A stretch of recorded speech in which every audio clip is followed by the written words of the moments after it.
हे आहे BTV network आणि आपण पाहत आहात चॅनल B, प्रतिबिंब जनमनाचं.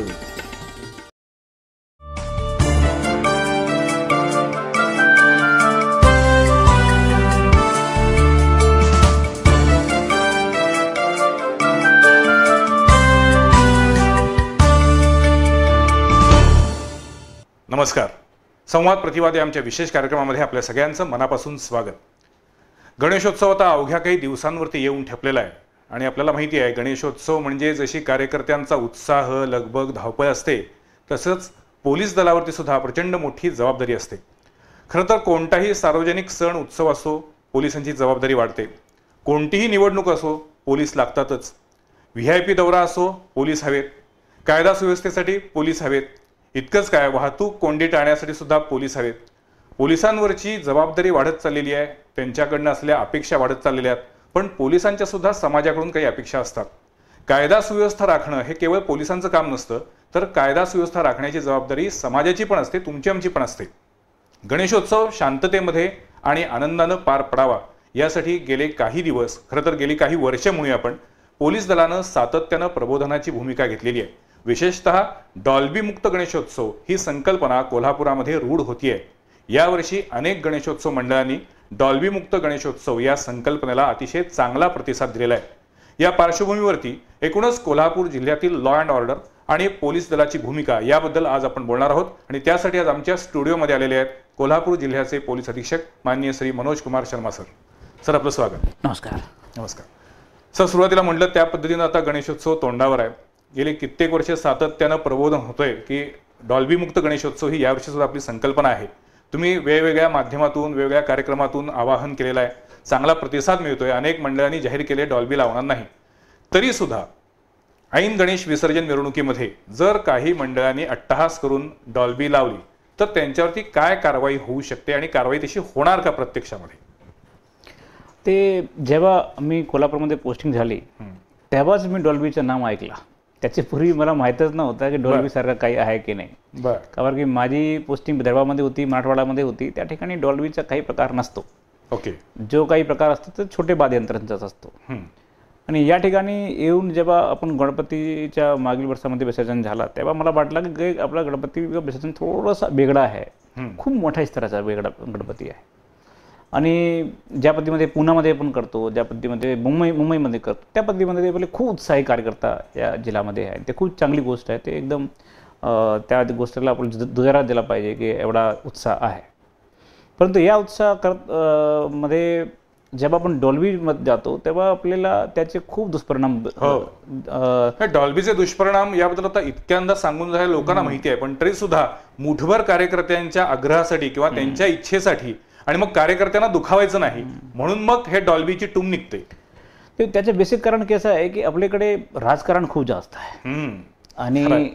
आणि माझा अनुभव असा आहे की मागील वर्षामध्ये जेव्हा आपला गणपती आला त्याची पूर्वी विधानसभाची निवडणूक होती आणि यावेळेला महापालिकेची निवडणूक आहे. विधानसभाच्या निवडणुकीमध्ये उमेदवार कमी होते, त्यामुळे जर पैशाची अडचण आली तर ते कमी माणूसला द्यायचे. आता तर उमेदवार एवढे जास्त आहे, गल्ली बोळात उमेदवार आहेत, तर प्रत्येक उमेदवाराला पैसा खर्च करायचे आणि त्यासाठी खूप मोठ्या प्रमाणावर पैशाचा वापर होणार. आणि डॉल्बीसाठी ते पैसा वापरणार जाणार अशी आम्हाला भीती आहे.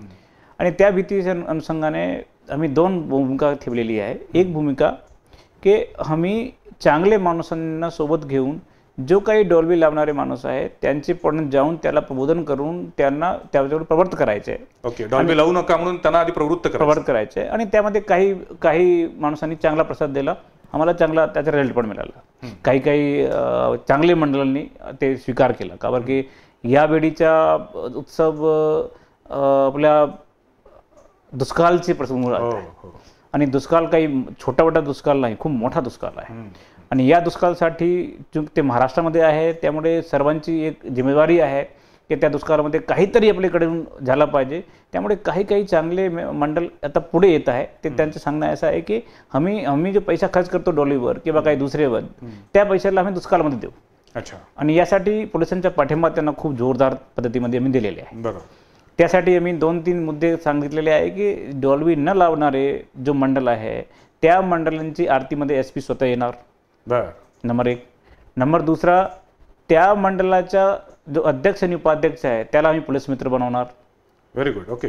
आणि ते पोलीस मित्र आमचा ऐसा नाही, पोलीस मित्राचा खूप मोठा काम असणार. त्याला जो कार्ड राहतो तर ते कोल्हापूरमध्ये नव्हे, जर त्यांना पुण्यामध्ये, सांगलीमध्ये, सातारामध्ये कुठेतरी काम पडला तर त्याला फायदा होईल. ओके. एक प्रकार तो ऑनर पण आहे मोठा. नंबर 3, आम्ही ऐसा पण आपले पोलीस दलामध्ये ठरवलेलं आहे की जो मोठे मोठे मंडळ डॉल्बीला मना करतात, ते म्हणतात नाही, त्या मंडळांचा सत्कार आपण जाहीर रूपाने करू. वा. आणि या सर्व विधायी काम करत असताना काही मंडळ स्वतः माझ्याकडे येऊन सांगतात की साहेब आपले या आपला जो आव्हान आहे त्याला आम्ही प्रतिसाद देतो. परंतु जसं आपण म्हणाले, कारण आता महापालिका निवडणुकीच्या तोंडावरती ऐन विसर्जन मिरवणुकीमध्ये जर अचानक कोणी डॉल्बीची भिंत उभी केली, आता तुम्ही जे म्हणाले त्यानुसार काही माणूस मानणार, काही माणूस मानणार नाही. का बरं, त्यांना सवयी आहे की जो होईल ते बघायला पाहिजे. त्या माणसासाठी आमची वेगळी योजना आहे. आणि असे माणसांच्या संदर्भात आम्ही आपल्याला पूर्वीच सांगितलं होतं की यावेळी आम्ही त्यांच्यावर कारवाई करणारच आहे. का बरं, ऑलरेडी हायकोर्टचे जो आदेश आहे त्याचं उल्लंघन कुठलाही माणूस करू शकत नाही. आणि आम्ही सरकारी एजन्सी आहे, त्यामुळे ते हायकोर्टचे आदेशांचं पालन करावंच लागलं. गणेश विसर्जन मिरवणुकीमध्ये बऱ्याचदा मंडळांचे कार्यकर्ते आणि पोलीस अधिकारी यांच्यामध्ये संघर्षाचे प्रसंग उद्भवतात. अशी उदाहरणं कोल्हापुरात आहेत. यावेळेचा गणेशोत्सव डॉल्बीमुक्त जसा असेल तशीच विसर्जन मिरवणूक किंवा संपूर्ण गणेशोत्सव हा लाठीमुक्त पण असणार आहे का? तुम्ही जो म्हणतात बरं आहे की कधी कधी आपला पोलिसांचा संघर्ष होऊन जातो गणपती मंडळांच्या उत्साही कार्यकर्त्यांच्या सोबत. त्याचं बेसिक कारण कसं असतो की आपले पोलिसांच्या बद्दल एक काहीतरी वेगळी दिमागमध्ये छबी असतात त्या आपल्या कार्यकर्त्यांचे. ते तो त्यांना काही माहीत नसतात.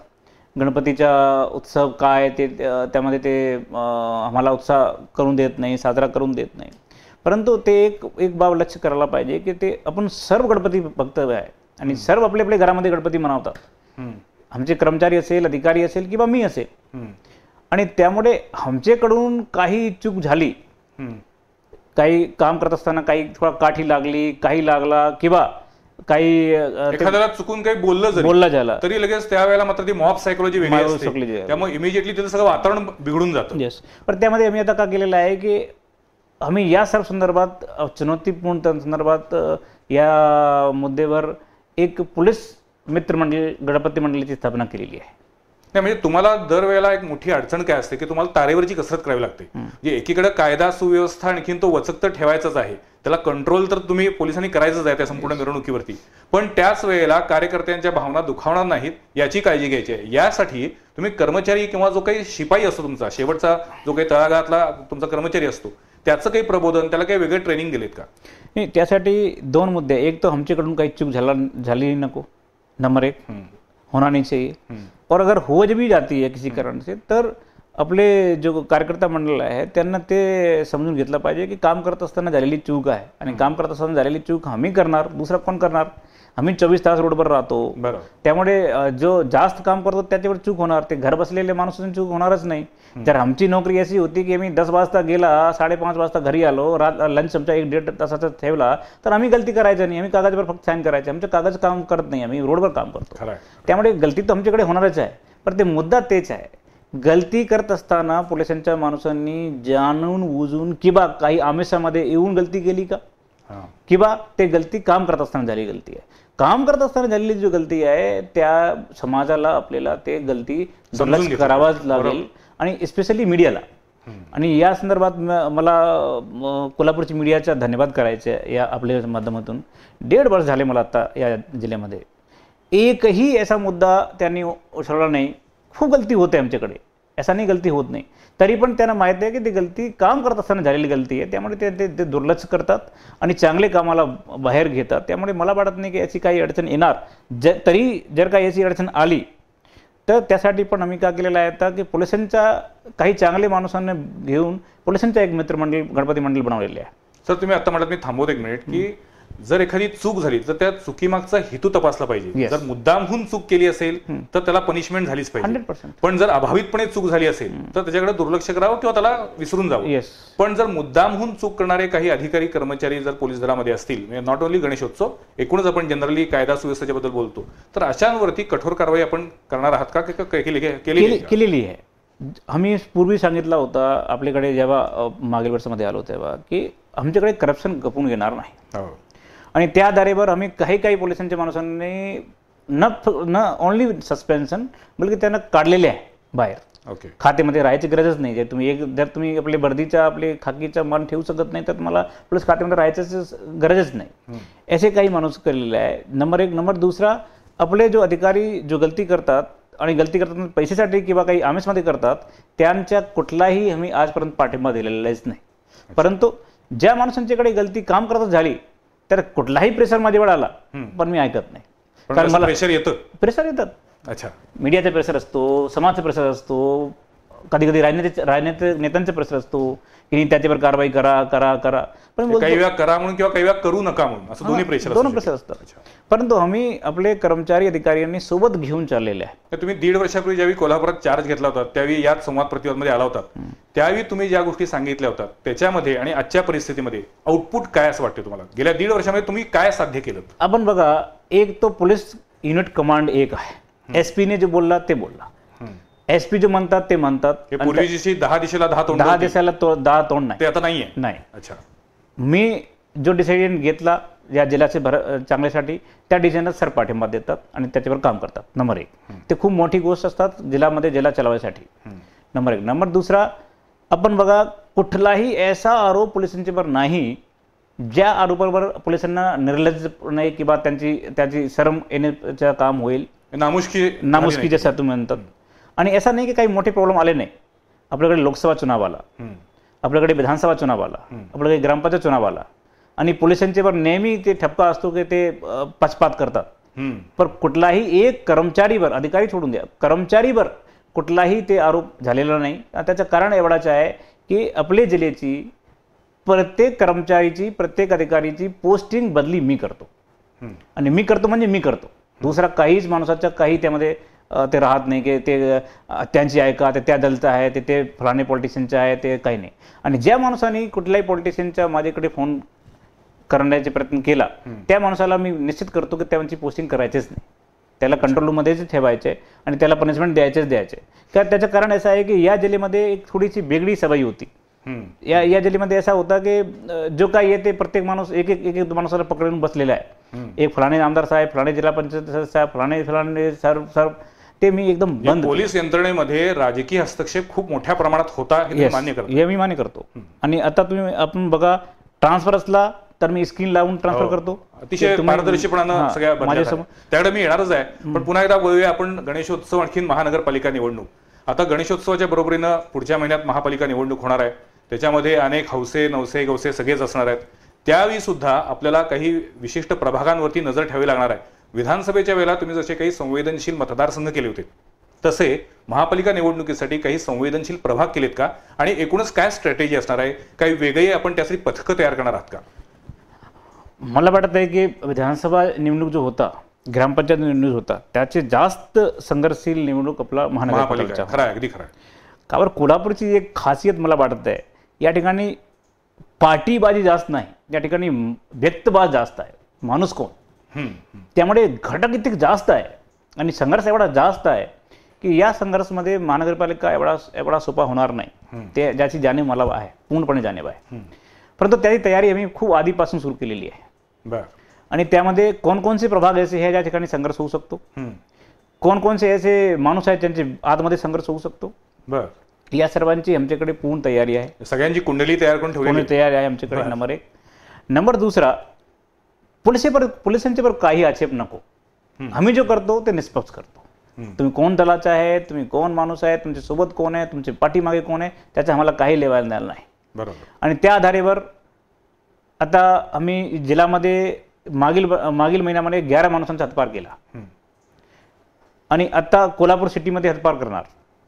आणि हत्यार करत असताना कुठेही असं नाही की ते दलाचा आहे, त्यांचा आहे, कसा आहे, जो रेकॉर्डवर आला, ज्यांचा रेकॉर्ड जास्त खराब आहे आणि त्यामध्ये रेव्हेन्यू डिपार्टमेंटची खूप भूमिका असतात, त्यांना करावं लागतं. पण असं मला तेच विचारायचं होतं तुम्हाला की ऍक्च्युअली जेव्हा हद्दपारीचे प्रस्ताव पोलीस दलाकडून जातात त्यावेळेला महसूल विभागाकडून बऱ्याचदा ते प्रस्ताव रेंगाळत पडतात, त्याच्यावरती लवकर साईन होत नाही. म्हणजे शासनाच्या किंवा रादर असं आपण म्हणू की लाल फितीच्या कारभाराचा फटका पोलीस दलाला पण बसतोय का? ज्या ठिकाणी कमिशनरेट नसतो कमिशनरेटमध्ये सर्व अधिकार पोलिसांना असतो. ज्या ठिकाणी कमिशनरेट नसतो जसे कोल्हापूरमध्ये त्या ठिकाणी ते सर्व अधिकार आपले रेव्हेन्यू डिपार्टमेंट SDM ला असतात आणि SDM ला आपला प्रस्ताव जातो.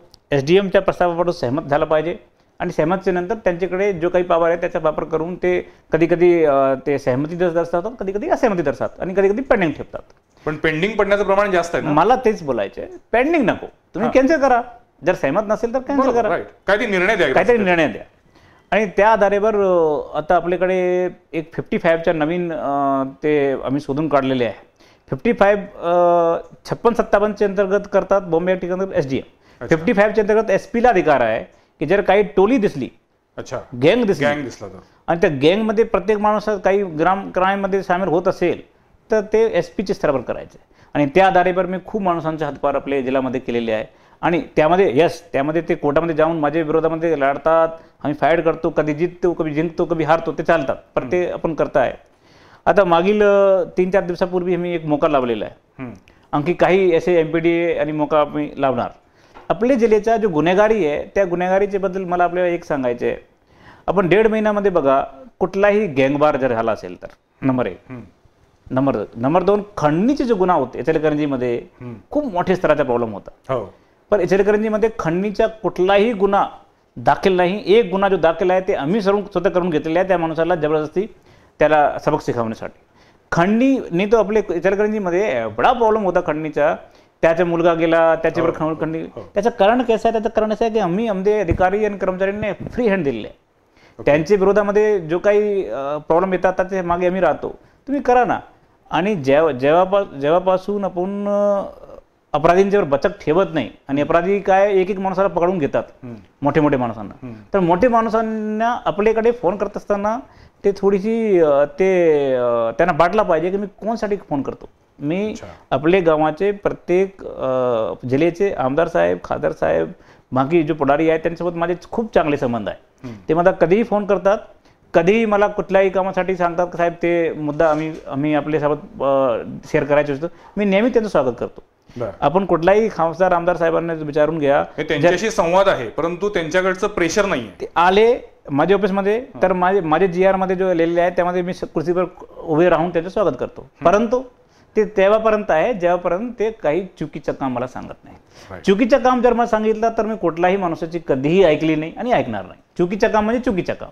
आणि त्या चुकीच्या कामामध्ये आजपर्यंत 1.5 वर्ष झाला माझ्यावर कुठलाही असा प्रेशर आला नाही की त्या आधारावर मला असं वाटेल की बाबा आता कसे करायचे, ते माझ्या विरोधामध्ये ते करतात. जो विरोधामध्ये जात असेल ते जा, न जात असेल तर जा. मी पूर्वीच बोललो तुम्ही कायद्यानुसार काम करणार असं तुमचं शिरस्त आहे. येस. पण सर IG साहेब याच कार्यक्रमामध्ये आले होते तर एकूणच 5 जिल्ह्यांच्या तुलनेमध्ये कोल्हापूर जिल्ह्याचा क्राईम रेट वाढतोय असं एकूण दिसतंय चित्र. क्राईम रेट वाढण्यामागची कारण काय वाटतात मग? नाही, ते थोडंसं आपल्याला आकडे बघावं लागेल. माझी माहितीप्रमाणे आपला कोल्हापूरचा क्राईम, सिरियस क्राईम खूप कमी झालेला आहे. अच्छा. आपल्याकडे मर्डर खूप कमी झाले, खूप म्हणजे खूप कमी झाले मर्डर. आपल्याकडे जो रॉबरी होती ते कमी झाली, दरोडा जो जाते ते कमी झाले. जो संख्या तुम्ही दरोडाची जो अगर आकडेचे बारे गेले तर त्याचं कारण काय, ग्रामपंचायत चुनावमध्ये टेक्निकल पद्धतीचे आहे ते. आमच्याकडे आपलं आश्चर्य वाटेल, आमच्याकडे दरोडा 2च आहे. बाकी सर काय आहे ते ग्रामपंचायत चुनावामध्ये लढाई झगडा झाला, त्यांनी त्यांच्या विरोधामध्ये दिला, ते दुसरे सरपंच त्याच्या विरोधामध्ये दिला. आपले गाव आपले जिल्हे राजकीय झालं, राजकीय आहे. आणि आपले कोल्हापूरची परिस्थिती अशी आहे की आपल्या कोल्हापूर जिल्ह्यामध्ये एक सरपंच आपला पोस्टर लावतो, दुसरे त्याचे विरोधी कट गेलेले त्या पोस्टरला फाडतात आणि भीड इकट्ठी होतीये. आणि त्यामध्ये थोडासा पॉलिटिकली वायलंट तुम्ही ज्याला म्हणा ते आहे. क्राईम आपला अजिबात जास्त झालेला नाही, कमी आहे आपला क्राईम. येस, चेन स्नॅचिंगची जो मुद्दा एक होता जो मागील वर्षामध्ये खूप आपल्याला त्रास देणारा होता. चेन स्नॅचिंग आहे, भुरट्या चोऱ्या आहेत, हे धूम स्टाईल चेन स्नॅचिंग ज्यावेळी मी येणार आहे. आज अनेक मुद्द्यांविषयी मला तुमच्याशी बोलायचं आहे. संवाद प्रतिवाद आपल्यासोबत आहेत पोलीस अधीक्षक मनोज कुमार शर्मा. एक छोटासा ब्रेक घेऊया, पाहत राहा संवाद प्रतिवाद.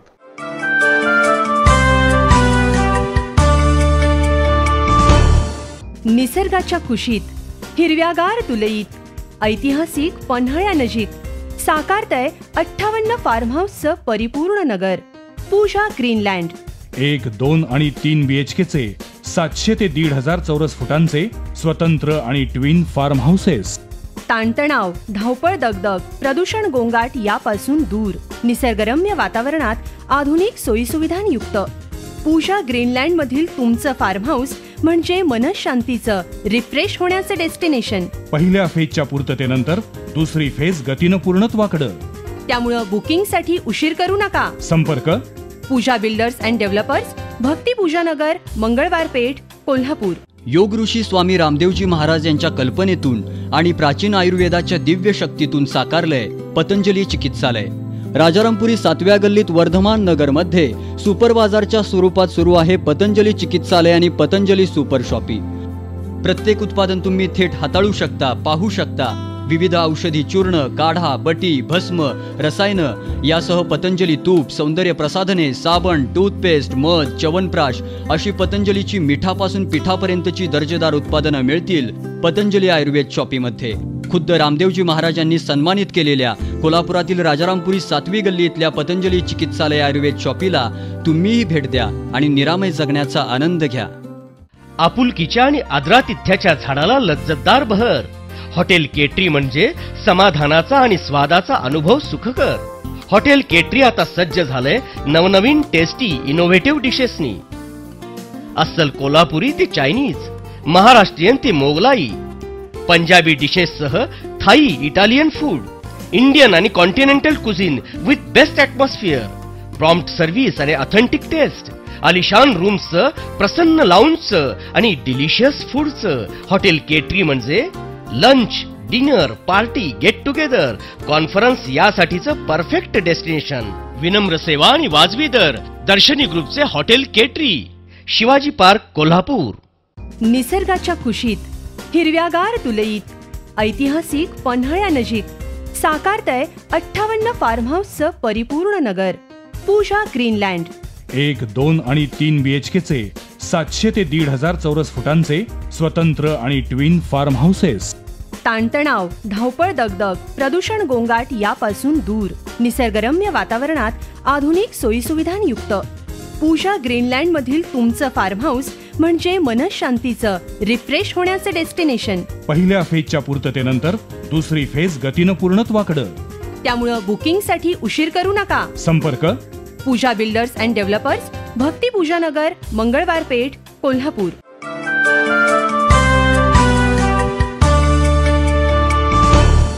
ब्रेक नंतर पुन्हा एकदा आपल्या सगळ्यांचं स्वागत. संवाद प्रतिवाद मध्ये आज आपण बोलतोय पोलीस अधीक्षक डॉक्टर मनोज कुमार शर्मा यांच्याशी.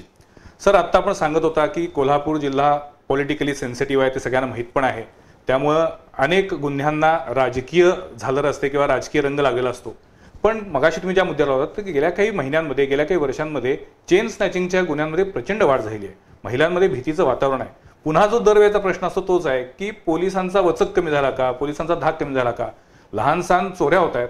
आणि सध्या आणखीन एक महत्त्वाचा प्रश्न तो म्हणजे गेल्या काही महिन्यांमध्ये ग्रामीण भागामध्ये चोर आल्याच्या अफवा ज्या पसरत आहेत आणि त्याच्यातून नागरिकच कायदा आपल्या हातात घेत आहेत. अनेक ठिकाणी त्याच्यामधला बनाव पण उघडकीला आलेला आहे, ही वस्तुस्थिती आहे. पण मग अशा पद्धतीच्या चोर आल्याच्या अफवा पसरवण्यामागे सुद्धा कुणाचा हात असू शकेल का, त्या दृष्टीने तपास करताय का आपण?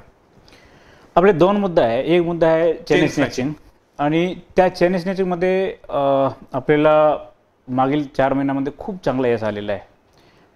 मागील वर्षामध्ये आणखीन नाही, ते थांबलेली आहे. अच्छा. 4 महिन्यापूर्वी खूप प्रॉब्लेम होती आपल्याला आणि त्यामध्ये खूप अडचण येत होती. प्रत्येक 2 दिवसामध्ये एक व्हायचे, परंतु मागील 4 महिन्यामध्ये चेन स्नॅचिंग एकदम थांबलेली आहे.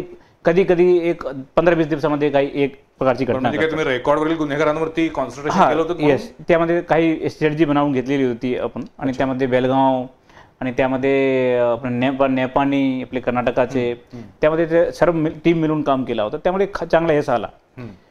आणि त्यामध्ये एक मुद्दा मला आपल्या माध्यमातून सर्वांना सांगायचे, जेव्हा चेन स्नॅचिंगची उघडकीस आली तेव्हा काही असे मुद्दे समोर आले ते एकदम आश्चर्यजनक होते. जयसिंगपूरमध्ये जेव्हा आपण एक टोळी पकडली तर इंजिनिअरिंग कॉलेजचे मुलांची. खरंय, चैनीसाठी म्हणून चोरी करणाऱ्या तरुणांची संख्या दुर्दैवानं वाढत चाललेली आहे. आपले राजारामपुरीमध्ये तेच झालं. ते आपले गांधीनगरची काही मुलं सापडली. म्हणजे ते चांगले घराचे चांगले मुलं, आणि ते अपराधी नसतात, पण त्यांना एवढा सोपा असतो की त्या सोपामध्ये एक चेन गेली तर त्यामध्ये 5-7 हजार रुपये येऊन जाणार, त्यांना नवीन मोबाईल कार्ड वगैरे करून घेणार. ते खूप दुर्दैवी गोष्ट आहे, पण तरी पण ठीक आहे. ते एक चायनीज टेंडरचा खूप चांगला आळा मला बसलेला आहे आपल्याकडे आणि त्यामध्ये खूप चांगली काम झालेले आहे. मला वाटतं ते आता चायनीज टेंडरचा असा मुद्दा राहिलेला नाही आपल्या जिल्ह्यामध्ये. आणि जेव्हा पुणे येईल तेव्हा पुणे आपण करू. दुसरा एक मुद्दा आहे आपला, ते आहे ग्रामीण भागामध्ये चोरटा आले. ते जो पोलिसांचे जो कर्मचारी अधिकारी असतात, जे अनुभवी असतात, त्यांना माहिती आहे की प्रत्येक जिल्ह्यामध्ये 7-8 वर्षानंतर एकदा एक असा अपघाताचा वातावरण नक्की येतो. पारधी आले, दुसरे आले, काही दुसरे बाहेरचे माणूस आले आणि त्या आधारेवर एक ऐसा सुरू होतो की एक जिल्ह्याचे एक भागापासून सुरू होतो आणि बाळात चालतात मूळ जिल्ह्यामध्ये जातो. म्हणजे हा पोलिसी अनुभव आहे. पोलिसी अनुभव आहे, ते नेहमी असतो. सुरुवात झाली सोलापूरवरून या बैरी. अच्छा. सोलापूरमध्ये झाला, सोलापूर ते सांगली आला, सांगलीमध्ये खूप चालला, सांगलीच्या नंतर आपल्याकडे जयसिंगपूरमध्ये आला, हातकणंगलेमध्ये आला, ते लाट ओसरत ते पूर्ण करवीर तालुका, नंतर पन्हाळा, कडे या सावबाडी म्हणजे राधानगरी. आता ते गेला. ते एक टाइम बिंग येतात आणि त्या टाइम बिंग मध्ये पोलिसांच्याकडे एक एवढाच काम असतो की पोलिसांना कुठल्याही परिस्थितीमध्ये धैर्य सोडायचं नाही. का प्रत्येक गावाची मेंटॅलिटी वेगळी असतात. गावामध्ये काही झालं तर ते सर्व एकत्रित होतात आणि एकत्रित होऊन गावाच्या माणसांची अशी मेंटॅलिटी असतात की आपल्याला संघर्ष करायचे. त्यामुळे ते सुरक्षा दल वगैरे करून ते रोडवर येतात. रात्रीची गस्त आणि त्या गस्तचे कारणावरून प्रॉब्लेम सुरू होऊन जातात. तेच झालं ना की अनेक निरपराध लोकांना विनाकारण त्याच्यामध्ये मार खावा लागला आणि कुणालाही कुठल्याही माणसाला चोर म्हणून घेणं किंवा चोर म्हणून त्यांची संभावना होणं हे खूप म्हणजे मानहानिकारक असतं. पण त्याच्यामुळे एक वेगळा संघर्ष तयार व्हायला होता. आता मध्यंतरी आपण बघितलं फुलेवाडी जवळच्या एका फिरस्त्याला अक्षरशः लोकांनी ठेचून मारलं, तो मेला बिचारा. त्याच्यावरती पोलीस कारवाई करणार म्हणतात, पण प्रॅक्टिकली शक्य आहे का अशा पद्धतीची कारवाई? कारण मॉब सायकोलॉजी होती ती. तरी मॉब सायकोलॉजी असेल तरी पण कुठल्याही माणसाचा जीव घ्यायचा अधिकार नाही. पण पोलीस कारवाई तशी करणार का म्हणताय तुम्ही? त्याची होणार का? 100%. 302 कलमाखाली 302 कलमाखाली होणार आणि 302 कलमाखाली आमच्याकडे सब रेकॉर्ड आहे. त्या ठिकाणी कोण होता, कोण मारत होता, कोण बचाव करत होता. कारवाई बिना कुठलाही माणूस राहू शकत नाही. ते बेड किती लागणार आणि त्यामध्ये आयडेंटिफाय करत असताना आणखी काही आयडेंटिफाय करायचे ते वेगळा. पण ते ज्या माणसाला मारला त्या माणसाच्या विरोधात कारवाई होणारच आहे, 100% होणारच आहे. सर, सीसीटीव्हीचं काम सुरू झालंय मला माहिती आहे. एकूण शहरात नेमके किती ठिकाणी सीसीटीव्ही बसणार आहेत आणि हे काम पूर्ण करण्याची काही डेडलाईन ठरवलेत का? सीसीटीव्हीच्या आपले कोल्हापूर सिटीमध्ये खूप छान जवळपास 7 करोडचा एक प्रोजेक्ट आहे आणि या प्रोजेक्टमध्ये काही पैसा महानगरपालिकाने दिलेले आहे आणि काही पैसा DPTC कडून जिल्हा नियोजनकडून आलेले आहे. आणि त्यामुळे मला आपल्या माध्यमातून माननीय पालकमंत्री, माननीय कलेक्टर साहेब आणि महानगरपालिकाचे जो सन्माननीय सदस्य सर्वांचं अभिनंदन करायचे आहे. त्यांनी माझी जो एक परिकल्पना होती त्या परिकल्पनेला दुजारात देऊन ते पैशाची व्यवस्था केली. आता परिस्थिती अशी आहे की ते डिसेंबरपर्यंत पूर्ण होणार. अच्छा, डिसेंबर 2015 पर्यंत. त्यांच्या ज्या कंपनीला टेंडर दिलेले आहे त्या कंपनीला आपण डिसेंबरपर्यंत टाइम दिलेला आहे. नंबर 1. नंबर 2, आपले सिटीमध्ये 165 कॅमेरा लावणार. ओके. त्यापैकी काही जिल्ह्यामध्ये की शहरामध्ये? शहरामध्ये 165 कॅमेरे ते शहरासाठी आहेत. ओके. त्यामध्ये काही कॅमेरे झूम कॅमेरे आहे, काही स्टॅटिक कॅमेरे आहे आणि काही कॅमेरे पेनोरामा कॅमेरे आहे ज्यामध्ये ते 360 डिग्री अँगल करेल.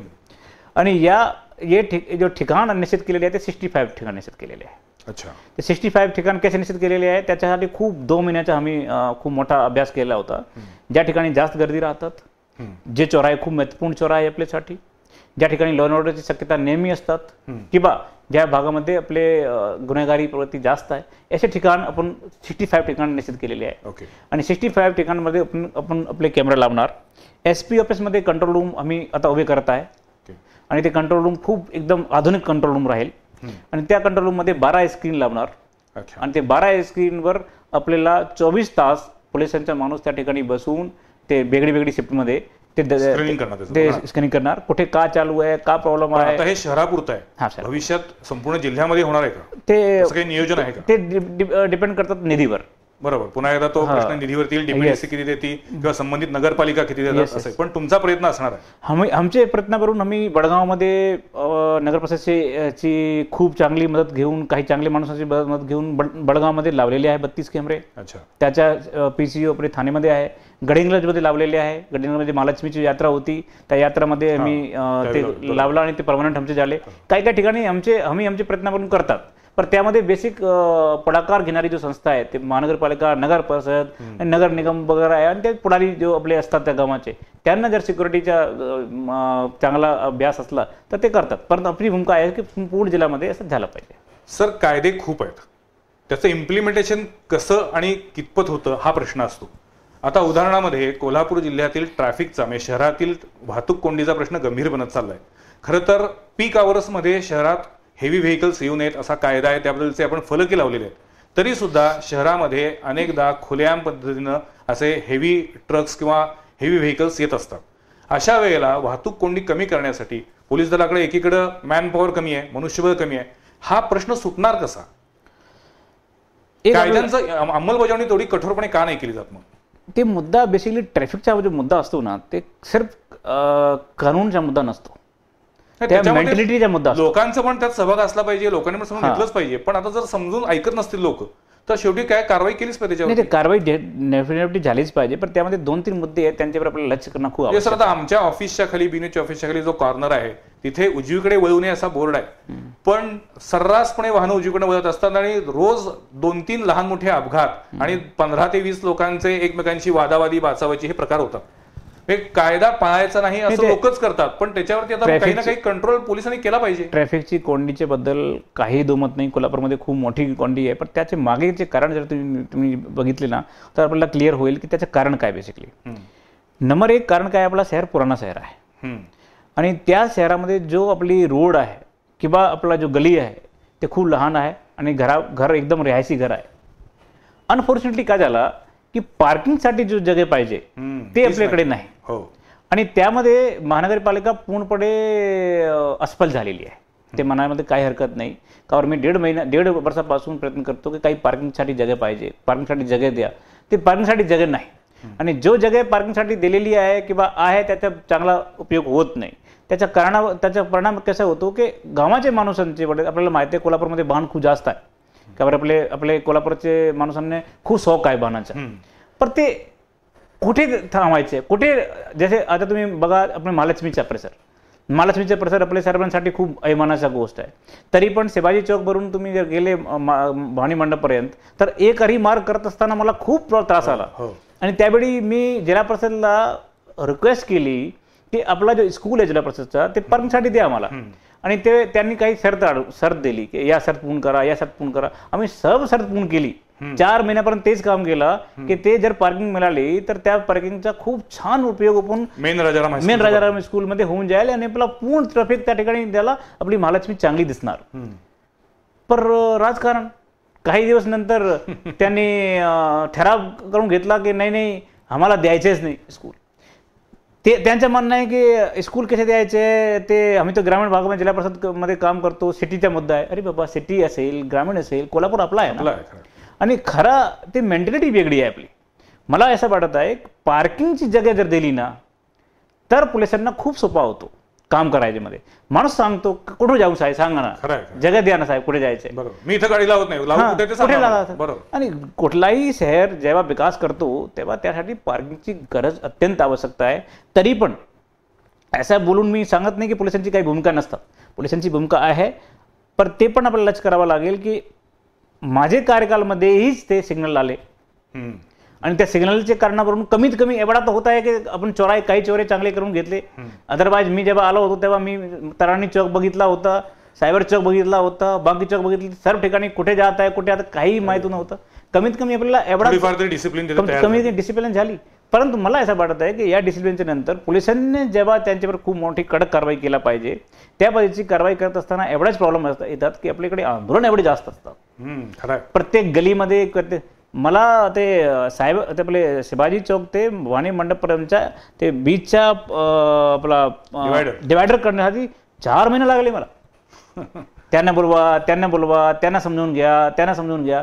ते आपल्या कोल्हापूरमध्ये काही बदल ते एवढा सोपा नसतो, कारण बदलाच्या विरोधामध्ये एक व्यक्ती नेहमी असतात. तर तुम्ही प्रयत्न करताय, बऱ्याचशा अचिव्हमेंट तुम्ही सांगितल्यात गेल्या 1.5 वर्षामध्ये काय काय झाल्या. मला फेल्युअर बद्दल विचारायचंय. पानसरेंचा तपास रेंगाळला असं वाटत नाही का तुम्हाला? आणि त्याच्यामध्ये कोल्हापूर पोलीस दलाची नामुष्की होती आहे, अजूनही मारेकरी सापडत नाही आहेत, हे पोलीस दलाच्या दृष्टीनं नामुष्कीचं लज्जास्पद नाही का? त्याबद्दल दोमत नाही.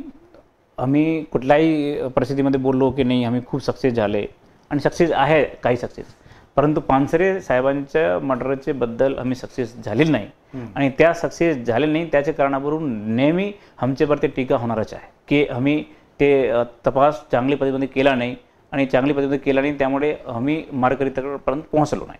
पण मग सक्सेस मिळणार परंतु त्यामध्ये मला एकच सांगायचं आहे, आमचे प्रयत्न दिवस रात्र चालू आहे आणि दिवस रात्र जेव्हा कुठल्याही मॅटरवर काम करतो तर सक्सेस नक्की येईल, ते पण येईल.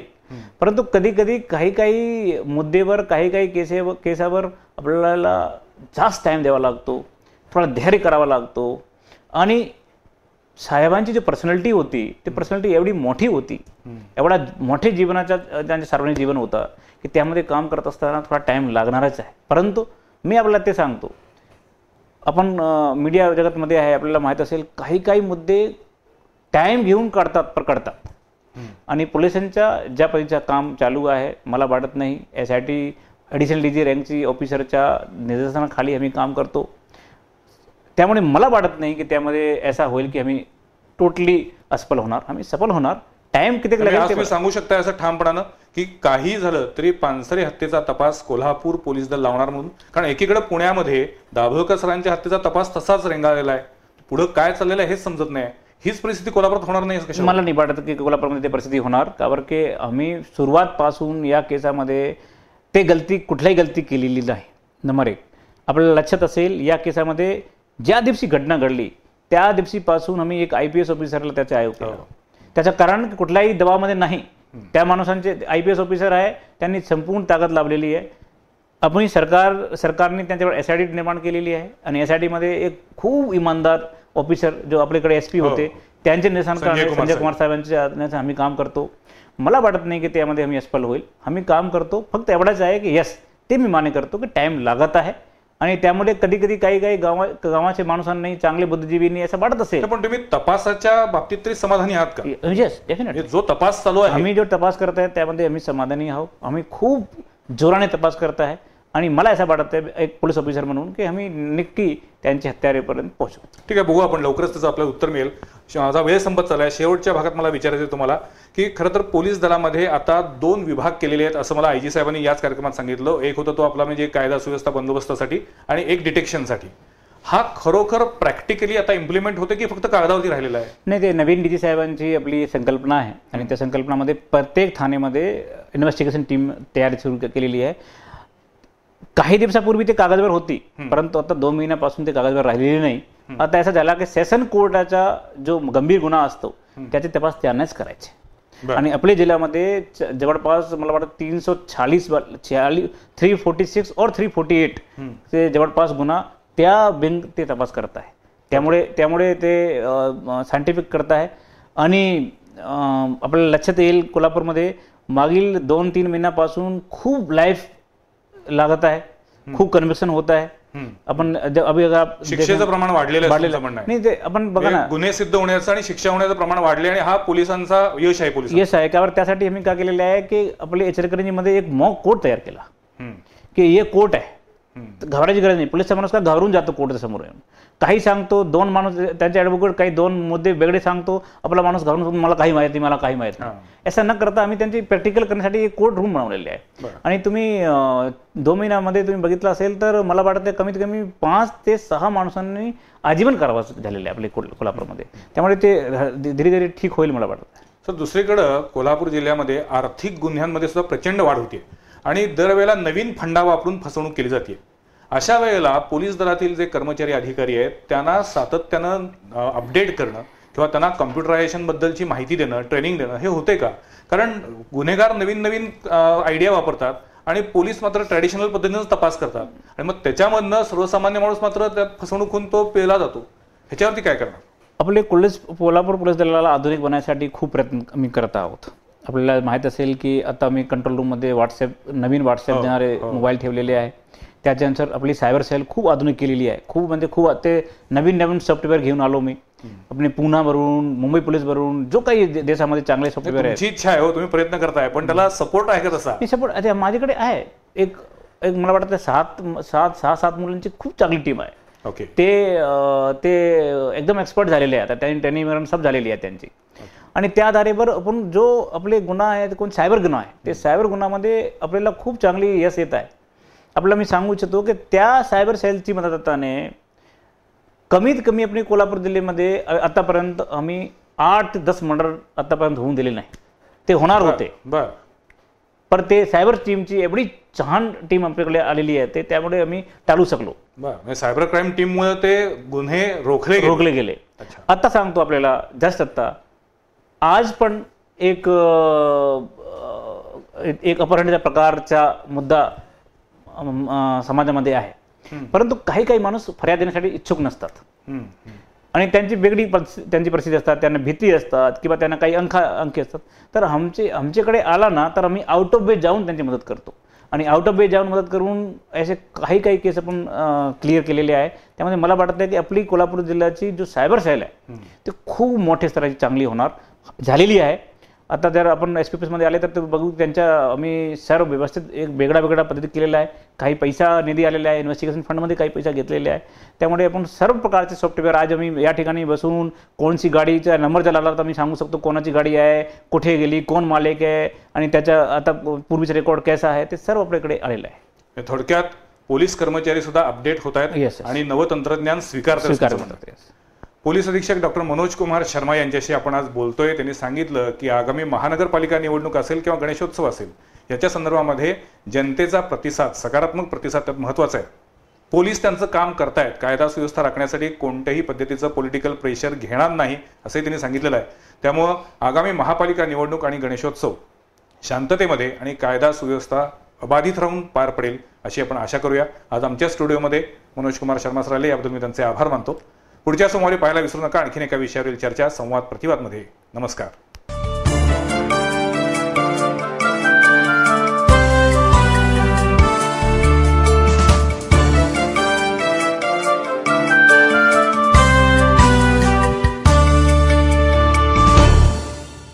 हे आहे BTV नेटवर्क आणि आपण पाहत आहात चॅनल B, प्रतिबिंब जनमनाचं.